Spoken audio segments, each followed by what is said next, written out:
And welcome back to Time to Play Donkey Kong 64 Part 28.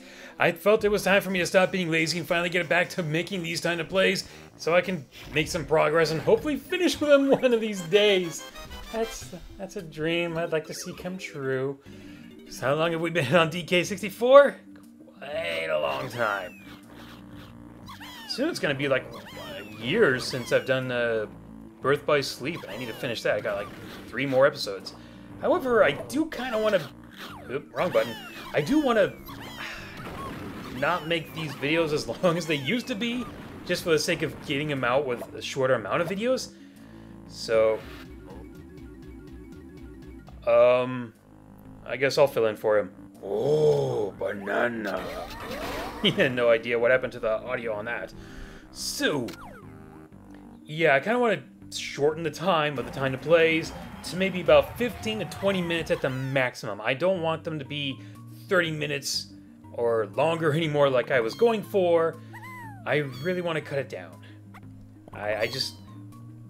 for some reason, I think having them this long was actually starting to affect how my laptop was compressing them. I think it was really starting to put a strain on the whole thing itself, so that's one reason I'm doing it.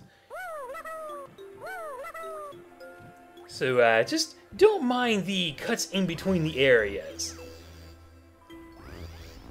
Oh. Well, he just wanted to meet and greet me, didn't he?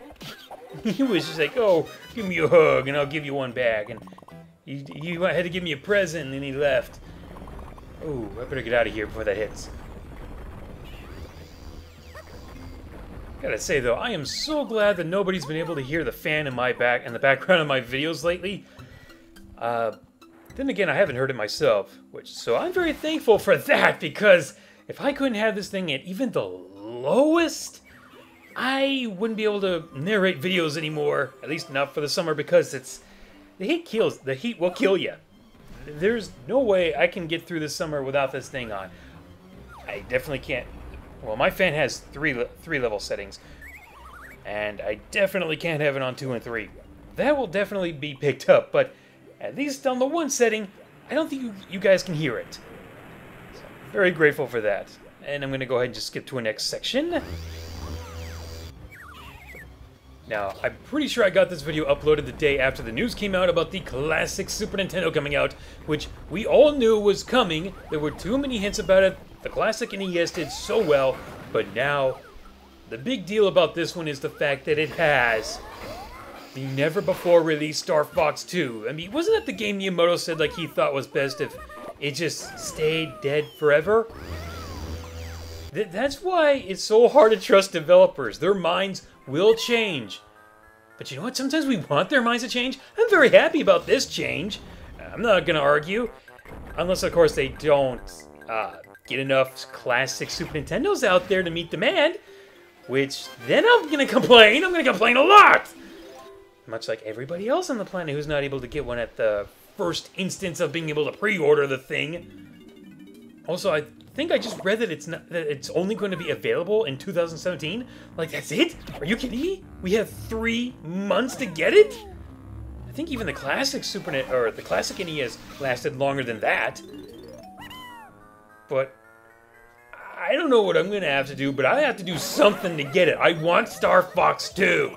And I also want the original Star Fox on there, because these have never been released, and that one has never been re-released. So I need them in case something ever happened to my Star Fox game, like unfortunately what happened to Wii Dude. So Wii Dude, if you ever hear this, congratulations, you have another opportunity to get Star Fox. You know, for those of you who saw the What's Your Opinion video, or yeah, that was it. The What's Your Opinion video for the our thoughts and opinions on NX, and he told us that his Retron, or whatever the system was, that allowed him to play those old games, it ate one of the pins for Star Fox, so he can't play it anymore. So hey, you have your chance to get it back. You can't tell me you're not excited about that. I wonder how different it's actually going to be. I'm curious if they're actually going to increase it to 60 frames per second for Star Fox, and I'm really hoping they actually don't do that. I know it sounds weird, but Sometimes the games are best played in the way that they were originally meant to be played, and I've made the case for DK64 dozens of times already that the increase to 60 frames just doesn't feel right. It makes it slippery, it makes it a bit sloppy at times, and for those who have never played the original N64 the cartridge, they have no idea what I'm talking about. So the same thing is going to be said for Star Fox. I don't think it's going to work that well in 60 frames per second. However, I do hope they fix the barrel roll in that game because, as I made it clear in my review, it just... Okay, I'm going to speed this part up, but as I made in that case, it didn't work back then, and I'm hoping they fix it. Like, it didn't feel that responsive. I'm hoping they tune it up. They clean it up, and let's go ahead and skip this.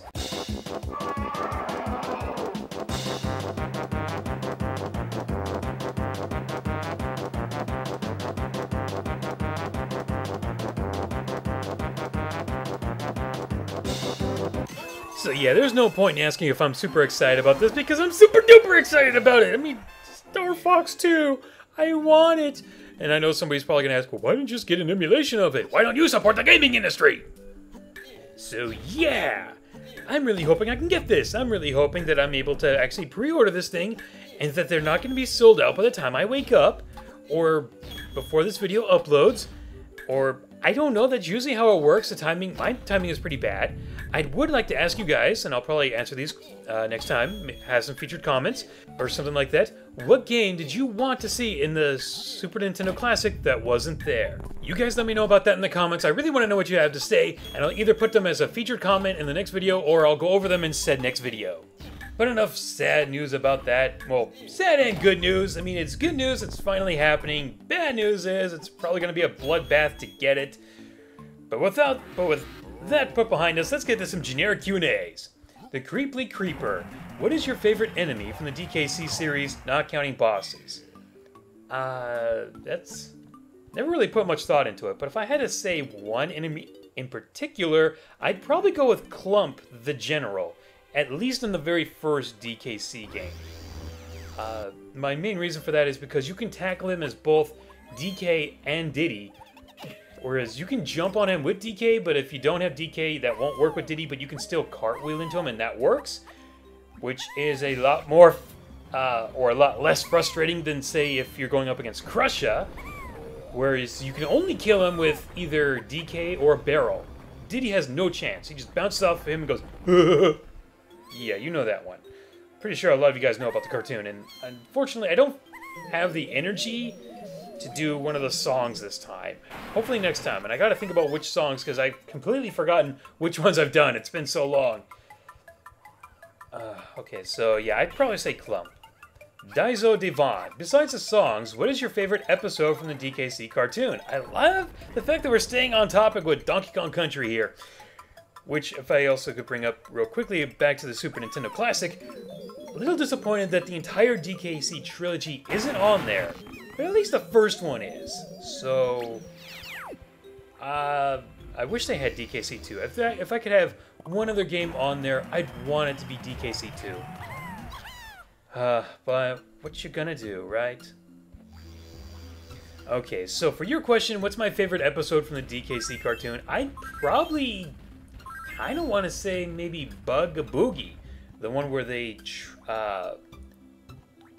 Karul into thinking that they have a magical amulet and they're hiding in the forest, and they tell Cranky, and he tells them that they shouldn't play pranks, and that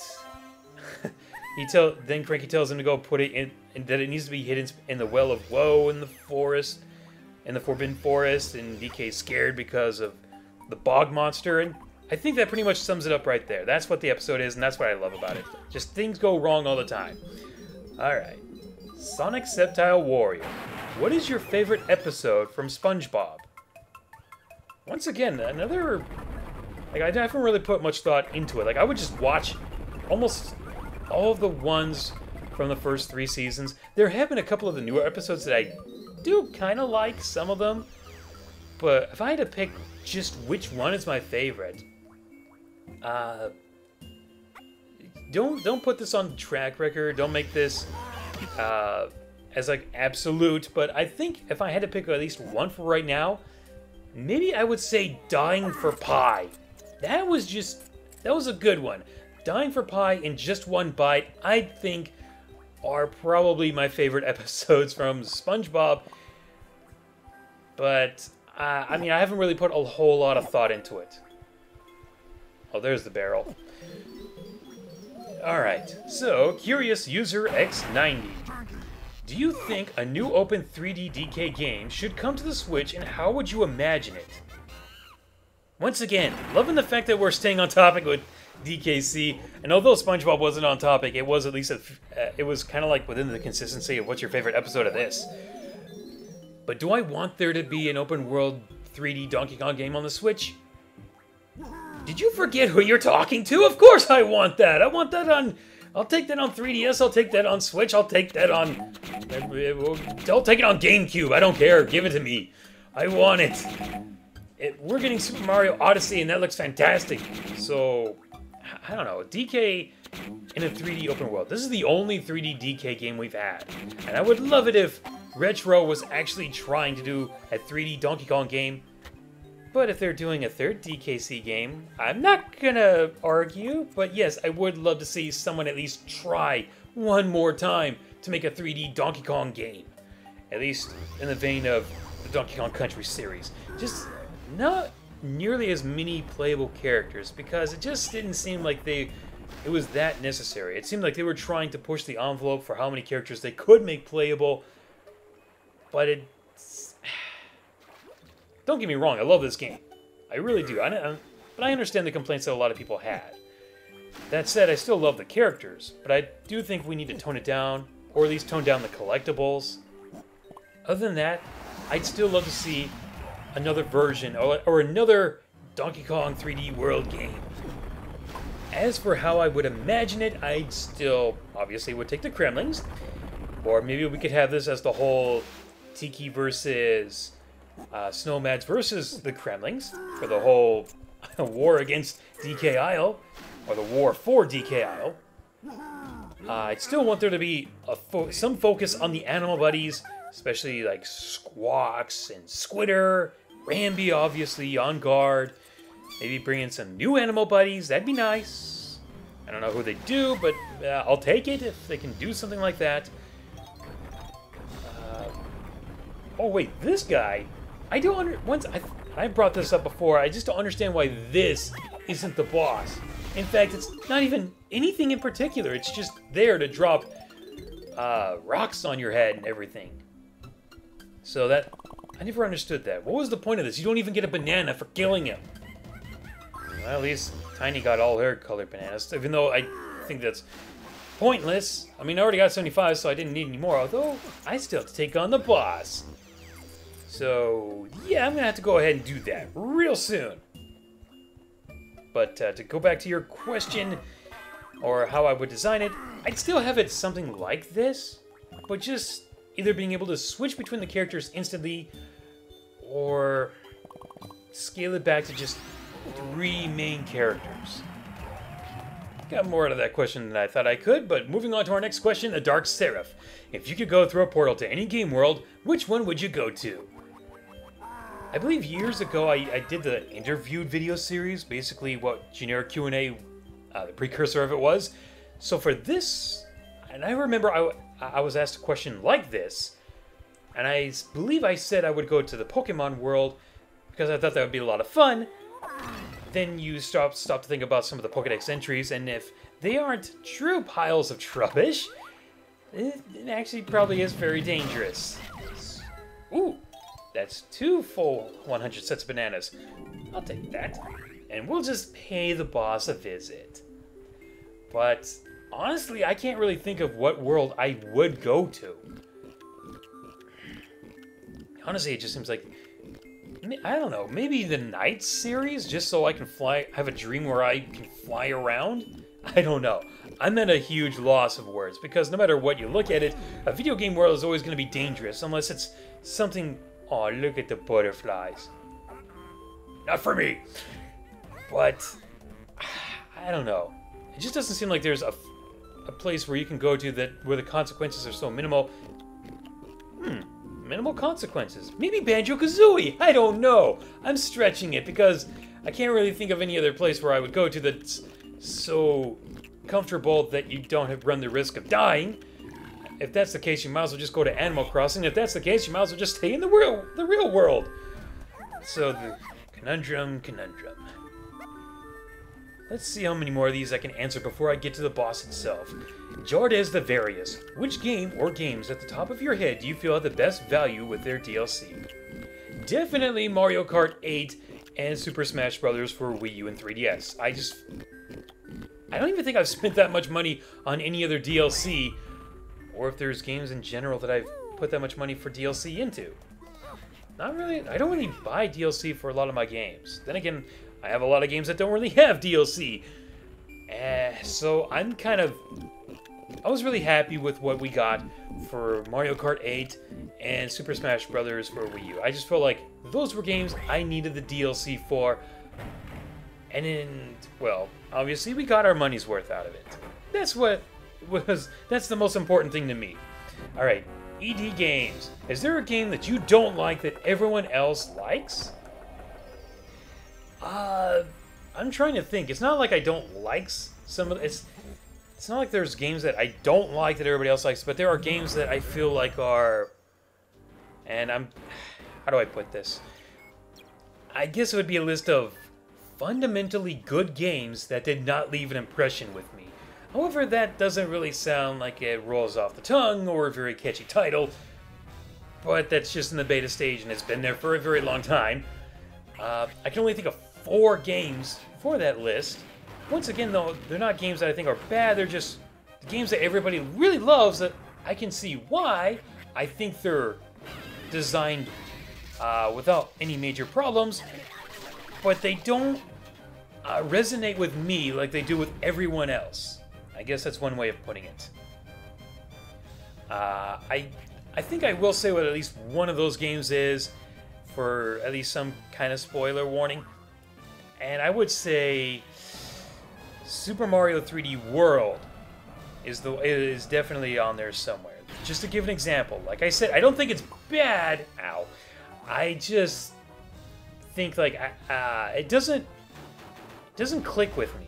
I guess that's another way of putting it. 5. Well, I still want to say fundamentally good games that don't click with me, and that's one of them. I just feel like the levels are so linear. They're so. Let me put it to you this way. If you look at an overhead view of it, it looks like it's done in Tetris blocks. And I think I've said that before.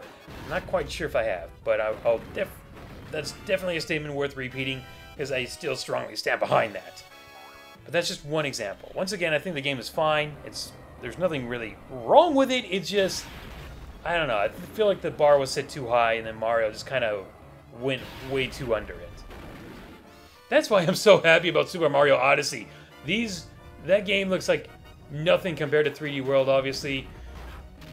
And then once again, already answering the question from before, I haven't been this excited for a Mario game since Mario Galaxy. It's been 10 years. I really look forward to it. I'm really hoping I can get it before or when it comes out. And I know I haven't talked too much about this guy, but then again, this is our second time seeing him. He's a reoccurring boss. There's really not much I can really say about him except he gets an extra cannon and he gets a few new moves. There's really not much else that needs to be done. Now let's see if I can get these last 2 answered before this video ends. Toon Zach, do you think that Super Mario Odyssey is what the Mario franchise needed? Oh, you know what? I thought I already answered that question. I'm sorry. I answered that kind of prematurely. I was thinking of your question, though. But yes, I do absolutely 100% think that that's exactly what Mario needed. 3D World felt good but lazy in some aspects. So this just is amazing and I love it.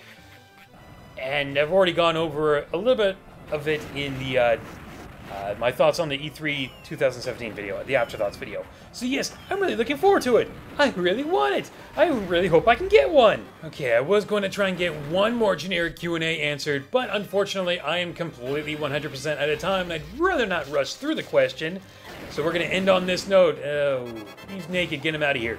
So we'll just take this golden key, be done with this world, we're not coming back here. Unless, of course, I really want to go back and get that last golden banana I didn't get with DK. So until next time, later, everyone. Love you. Take care. Goodbye. Hey. Cool. Okay.